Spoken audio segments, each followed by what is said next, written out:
A blown head gasket can cause a variety of symptoms, and it's important to be aware of these signs to address the issue promptly. Here are some common symptoms that may occur before or when a head gasket is blown. Overheating. One of the primary symptoms is engine overheating. A blown head gasket can lead to coolant leaking into the combustion chamber or oil passages, causing the engine to overheat. Coolant loss. If you notice a sudden decrease in coolant levels without any visible leaks, it could be a sign of a head gasket problem.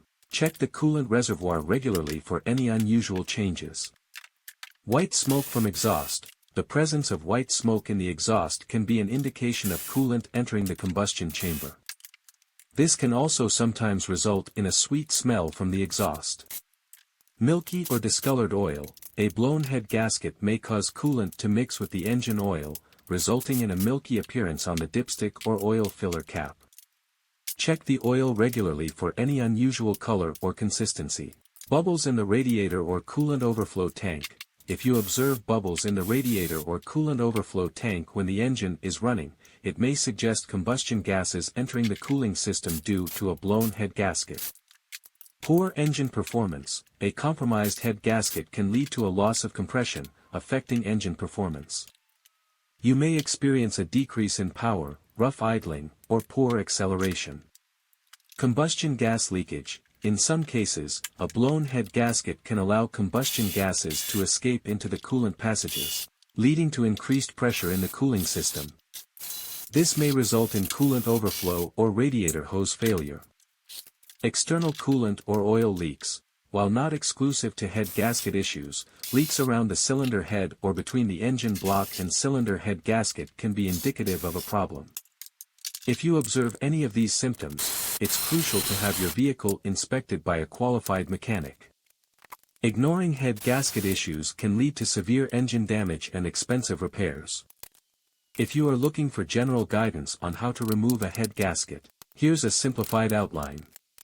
Disconnect the battery. Ensure that the battery is disconnected to prevent any electrical hazards. Drain the coolant and engine oil. Remove the radiator cap and drain the coolant. Also, drain the engine oil.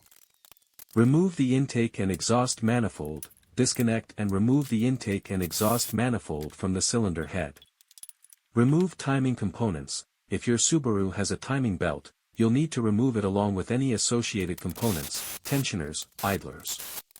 Disconnect wiring and hoses. Disconnect all wiring harnesses, hoses, and other connections from the cylinder head.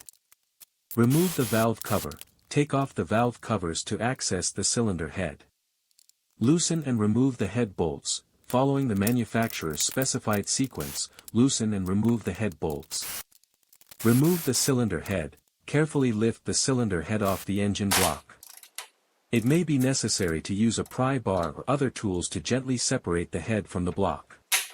Clean the surfaces. Use a gasket scraper to clean the mating surfaces of the cylinder head and engine block. It's crucial to remove all traces of the old gasket material.